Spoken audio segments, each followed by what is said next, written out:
TWR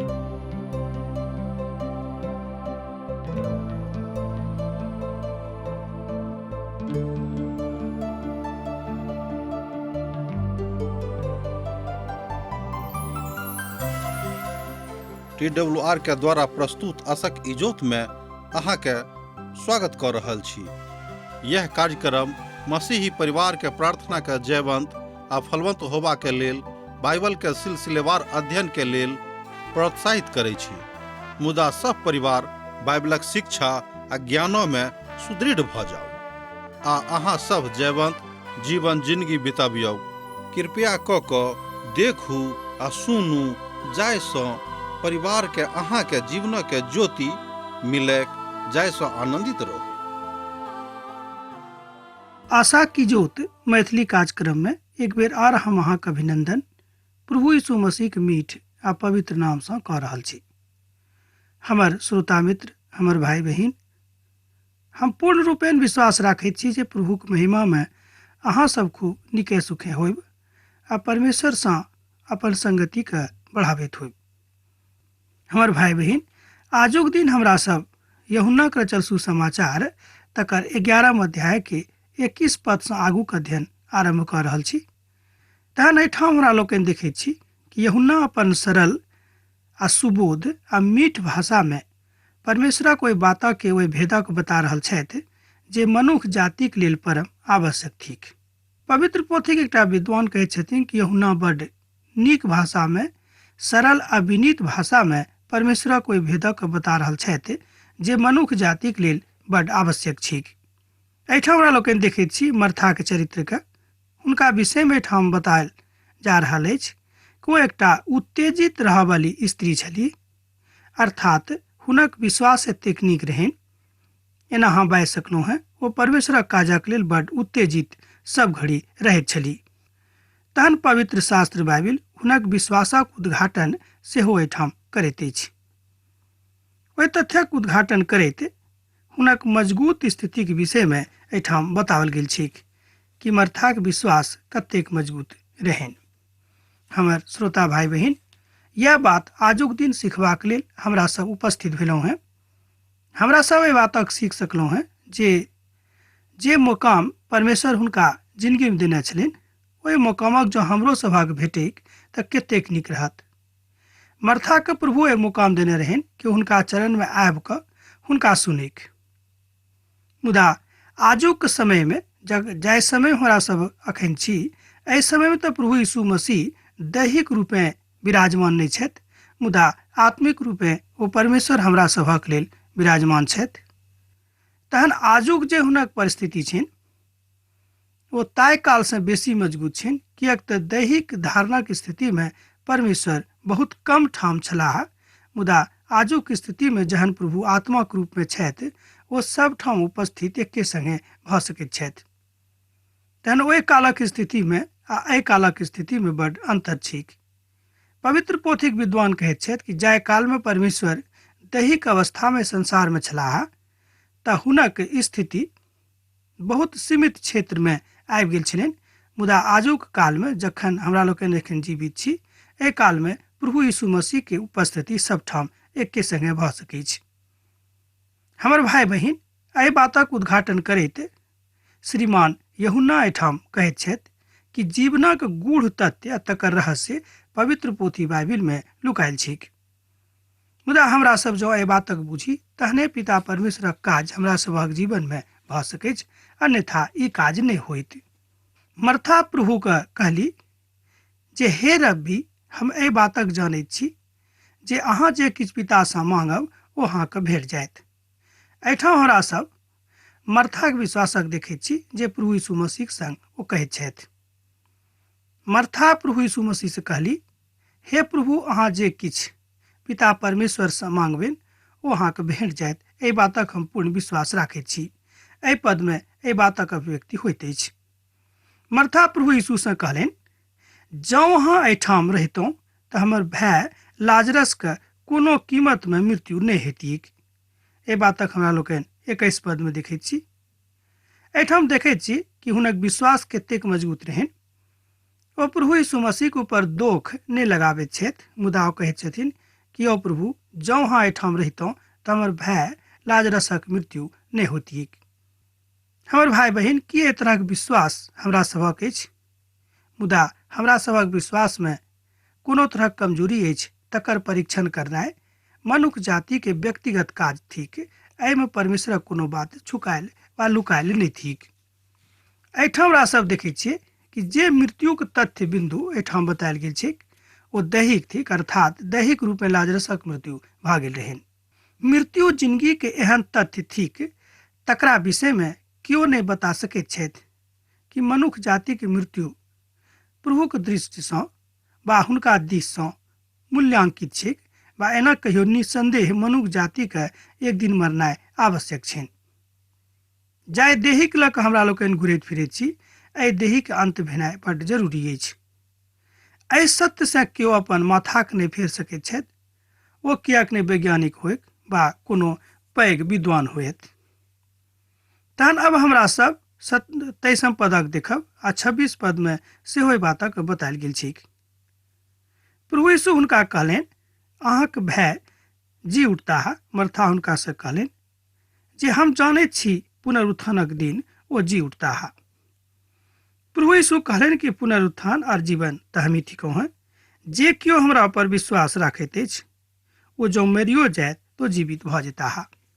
एहिठाम प्रभु यीशु मसीह मर्थाक ओहि विश्वासक दिस लऽ जा रहल छथि जे विश्वासक जरूरत मर्थाक रहनि। हमर भाई बहिन, एही तरहक विश्वासक जरूरत हमरो सभक जिंदगी में अछि। जँ हमरा सब एहि तरहक विश्वासक जिंदगी बिता रहल छी तहने प्रभुक महिमा के देख सकलहुँ हैं। और जे जीवित छथि और जे हमरा ऊपर विश्वास करैत छथि ओ अनंत काल धरि मरताह नहीं मरता। और हाँ, एहि बातक ऊपर विश्वास करैत छी कि नहीं? एहिठाम प्रभु यीशु मसीह मर्थासँ एकटा विशेष प्रश्न पूछि रहल छथिन। कहैत छथिन कि हाँ, एहि बातक ऊपर विश्वास कऽ रहल छी कि नहीं, करैत छी कि नहीं, कि जे केओ हमरा पर विश्वास करता है हुनक मृत्यु नहीं हेतैक। मर्था पुनरुत्थानक पर विश्वास करैत छली, मुदा हुनक विश्वास जाय जीवनक तथ्यक दिस उद्घाटित करैत बता रहल गेल अछि, ओहि दिस हुनक विश्वास अखन धरि अभिव्यक्ति में नहि आयल छलनि। एहिठाम जे वर्तमान समय में भविष्यवक्ताक दिस जँ हमरा लोकनि देखी तऽ ओ सब एहि बातक अभिव्यक्ति कयने छथि कि मर्ताक विश्वास बड्ड नीक रहनि, मुदा ओ पुनरुत्थान में विश्वास करैत रहली। मुदा जाय बातक विषय में अखन प्रभु हुनका शिक्षा दऽ रहल छलनि एहि बातक हुनका ज्ञान नहीं रहनि, वा एना कहियो कि एहि बातक विषय में मर्थाक जीवन में कोनो तरहक विचार सेहो नहीं रहनि। तहन टीकाकार, पवित्र पोथी बाइबिलक टीकाकार सब एहि बातक ऊपर अपन मंत्रणा दैत एना कहैत छथि कि मर्थाक एहि बातक ज्ञान नहीं रहनि, कारणे ओ नहीं जानैत छली कि जे केओ मुअल छथि हुनको प्रभु यीशु मसीह जीवित कऽ दिअ सकैत छथिन। मुदा हाँ, हुनका एहि बातक जरूर विश्वास रहनि कि जहन प्रभु एहि संसार में दोसर बेर औताह तऽ पुनरुत्थानक काल में हमर भाय जीवित भऽ जायत आ हम एक दोसर गोटे चिन्हब आ जानब। एहि बातक विश्वास हुनका रहनि। हमर भाई बहिन, आजुओक संदर्भ में ई बात बड्ड जरूरी अछि कि अहाँ कहियो एहि बातक दिस विचार करलहुँ हैं कि जे हमरा सब मनुष्य छी हमरो सब एक दिन मरि कऽ एहि संसारसँ चलि जायब, मुदा हमरा सब कतयसँ अयलहुँ हैं आ कतय जायब, एहि तथ्यक ऊपर जँ अहाँ विचारणीय प्रश्न राखबै अपन मन में तहने अहाँ पवित्र पोथीक अध्ययन में ध्यान देब आ बेसी अहाँक मन सेहो लागत। मुदा जँ अहाँ संसारिक रूप में बहुत मजबूत भऽ गेल छी तहन एहि बातक कोनो असर अहाँक दिमागी जिंदगी पर नहीं होइत। हमर भाई बहिन, एकर मतलब यह भेल कि शैतान अहाँक मन के बड्ड कठोर कऽ देने छथिन। ओ यीशु से कहली, हे प्रभु, हम एहि बातक ऊपर विश्वास कऽ चुकलहुँ हैं जे परमेश्वरक पुत्र जे जगत में अबैया छलाह ओ अहीं थिकौ। एहिठाम हमरा सब मर्थाक विश्वासक देखैत छी। मर्था एहि बातक एहिठाम हृदय से स्वीकार कऽ रहल छली जे हे प्रभु, हमरा एहि बातक जानकारी अछि आ जानकारिए नहि, मुदा हम विश्वास करैत छी कि जे एहि संसार में मसीह अबैया छलाह वह अहीं थिकौ हैं। एहिमे संदेह नहीं थिक। अर्थात मर्था के यीशु मसीह के ऊपर कोनो तरह के संदेह नहीं रहनि। ओ के थिकाह एहि बातक हुनका पूर्ण जानकारी भऽ गेल रहनि कि मसीह थिकाह आ जे एहि संसार में अबैया छलाह आ जिनका विषय में पवित्र शास्त्र बहुत पहिनहिए से गुणगान कऽ रहल अछि कि मसीह संसार में अबैया छथि। ई बाजि कऽ ओ चलि गेलीह। ओ अपन बहिन मरियम का एकांत में बजा कऽ कहली, गुरुजी एहिठाम छथि और अहाँके बजा रहल छथि। ई सुनते मरियम उठली और प्रभु यीशुक लग अयली। आ यीशु अखन ओहि गाम पर नहि आयल छलाह। ओ ओते छलाह जतऽ मर्था भेंट कऽ कऽ हुनकासँ आयल छलीह। किछु यहूदी सब मरियमक साथ घरे पर छलाह और ओ सब मरियमक शांति दैत रहथि। जहन ओ दिखलाह जे मरियम उठि कऽ तुरंत बाहर अयली तऽ ओ सब बुझि गेला जे ओ कब्र पर कानैके लेल जा रहल छथि। हमर भाई बहिन, यहूदी प्रथा में ताहि काल में ई बातक रहै कि लोग दुख व्यक्त करबाक लेल कब्र पर मरलाक बादो जाइत रहथि। मुदा दुख व्यक्त करबाक तरीका सब ठाम अलग अलग भऽ सकैत छै। देशक कारणे, संस्कृति के कारणे, भौगोलिक परिप्रेक्ष्य के कारणे अलग अलग भऽ सकैत छै। मुदा लोग मृत्युक बाद दुख व्यक्त करैत अछि। हुनक अपन अपन तरीका छनि। मुदा ओ अपना अपना रीतिसँ एहि बातक अभिव्यक्ति करैत छथि। एहिठाम यहूदी रीति रिवाजसँ ओ अपन भाय के मृत्युक ऊपर ई बात कह रहल छली। तैं ओ सब सेहो मरियमक पाछा पाछा गेलाह। एहि बातक अहाँ 28 पद से लऽ कऽ 31 पद में पढ़ि सकलहुँ हैं। जँ अहाँक लग पवित्र पोथी बाइबिल अछि तऽ अहाँ पढ़ि कऽ देखियौ, आ नहि तऽ खूब ध्यान दऽ कऽ सुनियौ कि परमेश्वरक वचन की कहैत अछि। एना तऽ मर्था एहि बातक बुझि गेल छलीह जे अब जे अबैया छथि, जे अबैया छलाह, ओ तऽ इएह छथि। मुदा परमेश्वर एहि बातक जानि कऽ समस्त गोटे के कब्रक दिस लऽ गेलाह। अब एहिठाम एकटा परिदृश्य के हमरा लोकनि देखैत छी कि जानि बुझि कऽ प्रभु यीशु मसीह सब गोटे के, जतेक यहूदी सब हुनका घर पर आयल छलनि, ओतबे ने आर जे गांव समाजक यहूदी सब छलाह, ओहि सबटा के लऽ कऽ ओतऽ कब्र पर जयबाक के प्रेरणा प्रभु दऽ देलखिन। एहि तरहक परिस्थिति ओहिठाम भऽ गेल रहै कि सब केओ मरियमक संगे संगे कब्र पर चलि गेलाह। पवित्र शास्त्रक टीकाकार एहिठाम कहैत छथि कि प्रभु यीशु मसीह बा एना कहियो परमेश्वर एहि बातक इंतजाम स्वयं केलखिन जाहिसँ सब केओ एहि महिमा के देखि कि प्रभु जे केओ मुअल छथि हुनको जीवित कऽ सकैत छथिन। जहन मरियम ओतऽ पहुँचलीह जतऽ यीशु छलाह, तुरंत हुनका देखते ही मरियम हुनका पाँव के ऊपर खसि पड़ली और बाजली, हे प्रभु, जँ अहाँ एहिठाम रहितहुँ तऽ हमर भाई के मृत्यु नहि होइतिक। एहिठाम हमरा सब मरियमोक विश्वासक देखैत छी। मरियमोक एहि बातक विश्वास रहनि कि जँ गाम पर प्रभु यीशु मसीह रहतथि तऽ हमर भाई के मृत्यु कहियो एहि परिस्थिति में नहि भेल रहतिक। मर्था के संगे मरियम एहि बातक बयान बहुत पहिने कह चुकल छली कि हे प्रभु, जँ हमरा सभक लग अहाँ रहितहुँ, जँ एक गाम पर अहाँ रहितहुँ प्रभु, तऽ हमर भाई के मृत्यु नहि होतिक। तहन हमर भाई बहिन, एहिठाम हमरा लोकनि देखैत छी एहि दुनू बहिनी के विश्वास प्रभु के ऊपर बड़ रहनि। मुदा एतबे ने ओ एहि बातक जानैत छली जे पुनरुत्थानक दिन हमर भाई जीवित भऽ जेताह आ पिता परमेश्वरक संग आनंद सेहो मनौताह। हुनक प्रभाव बड़ रहनि। एहिठाम हमरा लोकनि देखैत छी ओहि परिदृश्यक जे पारिवारिक थिक, अर्थात मरियम आ मर्थाक परिवार ओहि गाम पर बड़ प्रसिद्ध रहथि। एतबे ने जेरूसलेमोक लोक हुनक परिवारक जानैत रहनि, किएक तऽ परिवारक के प्रभाव जेरूसलम के लोगक ऊपर सेहो रहै।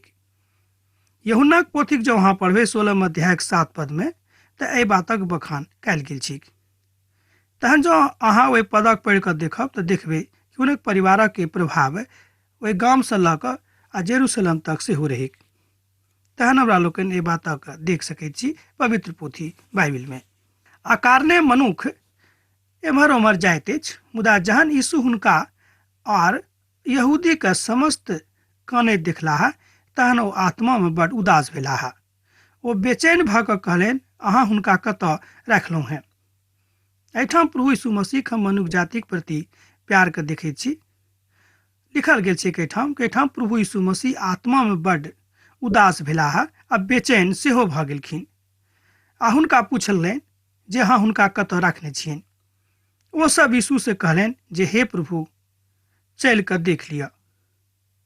यीशु कानऽ लागलनि। एहिठाम हमरा लोकनि देखैत छी 33 पद से 35 पद में, यीशु कानऽ लागलनि। एहिठाम देखै छी मनुष्य जातिक प्रति प्रभु यीशु मसीह प्रेम। हुनको आँखि में नोर आबि गेलनि, ओ कानऽ लागलखिन, ओ बुझि गेलाह। एहि बातक अभिव्यक्ति एहिठाम होइत अछि कि हुनक अनुभूति, हुनक प्यार, हुनक प्यारक पराकाष्ठा एहिठाम हमरा लोकनि जानैत छी वा देखैत छी कि प्रभु यीशु मसीहके एहि संसारसँ कतेक प्रेम रहनि। अर्थात प्रभु यीशु मसीहके अहाँसँ कतेक प्रेम अछि एहिठाम हमरा लोकनि देख सकैत छी। हमर भाई बहिन, एहि तरहक अनुभूति, एहि तरहक सहानुभूति केओ अहाँक संगे प्रकट नहि कऽ सकैत छथि, किएक तऽ मनुष्य जाति एक दोसर गोटेसँ कोनो ने कोनो स्वार्थक कारणे जुटल छथि। मुदा जहन हुनक स्वार्थक पूर्ति भऽ जाइत छनि, ओ हुनका छोड़ि दैत छथिन। मुदा जहन हुनक स्वार्थक पूर्ति भऽ गेलाक बाद ई देखैत छथि कि हिनकासँ हमर कोनो काज नहि थिक, तहन हुनका बिसरा दैत छथिन। ओ आत्मामे बेचैन भऽ गेलाह आर दोसर ओ कानऽ लगलाह। ई बात सुनि कऽ वा पढ़ि कऽ हमरो मोन खूब गदगद भऽ जाइए आ हुनक प्रेममे सेहो आंसू आबैए। हमर नोर एहि बातक कथा कहैत अछि कि प्रभु यीशु मसीह मनुष्य जातिसँ प्रेम करैत छथि। ई भयंकर बात आ गंभीर बात सेहो थिक। हमर भाई बहिन, किएक हमरा सब प्रभु यीशु मसीहके नोर बहाबैके अवसर दऽ रहल छी नहि दियौक। किएक तो मनुष्य जातिसँ प्रेम राखैत छथि, तहन हुनका ऊपर विश्वास करू कि जे किछु अहाँक जिन्दगीमे अछि से ओ कऽ रहल छथि। तहन यहूदी सब बाजऽ लगलाह जे देखियौ ओ हुनकासँ केहन प्रेम करैत छथि। मुदा ओहिमे सँ किछु लोक कहलनि कि ई नहि कऽ सकैत छथि जे आन्हर मनुष्यके आँखि खोलि देलखिन आ एहन कोनो उपाय लगा देथिन जे लाजर नहि मरतियैक। अब यहूदी सबक एहिठाम विश्वासक हमरा लोकनि देखैत छी कि जे लोक सब, जे कहियो एनक झुंड यहूदीके दोसर प्रभाग जे प्रभु यीशु मसीहके ऊपर विश्वास करैत छथि, ओ प्रभाग एहिठाम बाजि रहल छथिन कि हम प्रभुसँ अहाँके विषयमे कथा करलहुँ हेँ, मुदा कि अहाँ एहि बातक विषयमे नहि जानैत छी। हमर भाई बहिन, एहिठाम अहाँ प्रभुके महिमामे सबटा बातक बुझि सकैत छी। अर्थात यहूदियो सब एहि बातक बाजि देलखिन कि जे आन्हर मनुष्यके आँखि दऽ सकैत छथि, तऽ कि ओ एहन कोनो उपाय नहि लगा देथिन वा लगा देतियनि जे लाजरक मृत्यु नहि होतियैक। एहि बातक अहाँ 36 पद आ 37 पदमे एही 11 अध्यायके देख सकैत छी। तहन यहूदी सब बाजऽ लगलाह जे देखियौ ओ हुनकासँ कतेक प्रेम करैत रहथि। एहिठाम ओ सब यीशु मसीहके आँखिमे नोर देख कऽ एहि बातक कहैत छथि कि देखियौ हुनकासँ, अर्थात लाजरसँ आ हुनक परिवारसँ प्रभु यीशु मसीह कतेक प्रेम छनि। हमर भाई बहिन, एहिठाम लाजरक परिवारके बतायल गेल छै, एक धर्मी परिवार। अर्थात मनुष्य जातिमे जे केओ कतहु रहैत छथि आ ओ धर्मी परिवार छथि, अर्थात प्रभुके मानैवला छथि, तऽ हुनका दिस परमेश्वरक नजर सैद घड़ी रहैत छनि। प्रभु यीशु मसीह अपन वचनमे एहि बातक कहैत छथिन कि हम नहि तऽ अहाँके त्यागब आ नहि तऽ छोड़ब। भऽ सकैत छै कि दुनिया अहाँके छोड़ि देत, मुदा हम कहियो अहाँके नहि बिसरायब। हमर भाई बहिन, परमेश्वर अपन वाचामे पक्का छथि, मनुष्य नहि छथि। हमरा लोकनि आजुक दिन किछु बाजब, काल्हि किछु बाजि देब। एतबे नहि, मनुष्य जाति गिरगिटक नहाइत रंग बदलैत रहैत छथि, अखन किछु आ कनि कालक बाद किछु। एहि बातक तथ्य बिंदु हमरा सब पारिवारिको जिंदगीमे देखैत छी जे मनुष्य कोना कऽ एहि बातक करैत छथि। एहिठाम परमेश्वरक ओहि ज्ञानक हमरा लोकनि देख रहल छी जे मनुष्य जातिक लेल बड़ जरूरी छथि। आन्हरके आँखि भेटलनि, एहि बातक यहूदी सभक विश्वास रहनि। मोनमे पुनः यीशु बड़ उदास भेलाह। ओ कब्र पर अयला। ओ एकटा गुफा छल और तकरा मुँह पर एकटा पाथर राखल छलैक। यीशु कहलनि, पाथरके हटाउ। मुअल लाजरके बहिन पाथर मर्था प्रभुसँ कहलनि, ओहिमे सँ तऽ अब दुर्गंध आबैत होइत, किएक तऽ हुनका मरला अब 4 दिन भऽ गेल छनि। यीशु हुनकासँ कहलनि कि हम अहाँमे सँ नहि बाजने रहौं। जे केओ हमरा पर विश्वास करता है वो हमर महिमाके देखता। एहिठाम हमरा लोकनि देखैत छी प्रभु यीशु मसीहके महिमाके जे लाजरक दृष्टिसँ, अर्थात मनुखक दृष्टिसँ देख सकैत छी। मृत्युके बातक लोग आजुक दिन बड़ गंभीरतासँ नहि लैत छथि, किएक तऽ बुझैत छथि कि मृत्यु मनुष्य जातिके निश्चिंता छनि, तैँ ओ निश्चिंत भऽ कऽ पाप करैत छथि आ बुझैत छथि कि मरबे करब। तहन कनि कालक लेल हमरा लोग लेख छी किएक नहि पाप कऽ ली। तहन लोक सब ओहि पाथरक हटा देलनि आ फेर प्रभु यीशुके सरंगक दिस आँखि उठा कऽ कहलनि, हे पिता, हम अहाँके धन्यवाद करैत छी, अहाँ हमर प्रार्थनाके सुनि लेलहुँ हँ। हम जानैत छी जे अहाँ सर्वदा हमर प्रार्थनाके सुनैत छी, मुदा जे भीड़ लग पासमे भेड़ छलाह तकरा कारणे हम एहि बातसँ जानि गेलहुँ हँ, अहाँ विश्वास कयलहुँ जे अहाँ परमेश्वर थिकहुँ हैं। एहिठाम प्रभु यीशु मसीह बता रहल छथि कि हम विश्वास राखैत छी कि अहीँ हमरा एहि संसारमे पठेलहुँ हैं आ जाहि काजक लेल पठेलहुँ हँ से काज हम कऽ रहल छी। लोक एहि बातक जानिक ओ थिकाह, मुदा जतेक लोक ओहिठाम ठाढ़ रहथि हुनका एहि घटनासँ फायदा हो भेलनि कि नहि से हमरा लोकनि दोसर दिन देखब। ई बाजि कऽ प्रभु यीशु ऊँच स्वरमे स्वर पाड़लनि, लाजर निकलहुँ।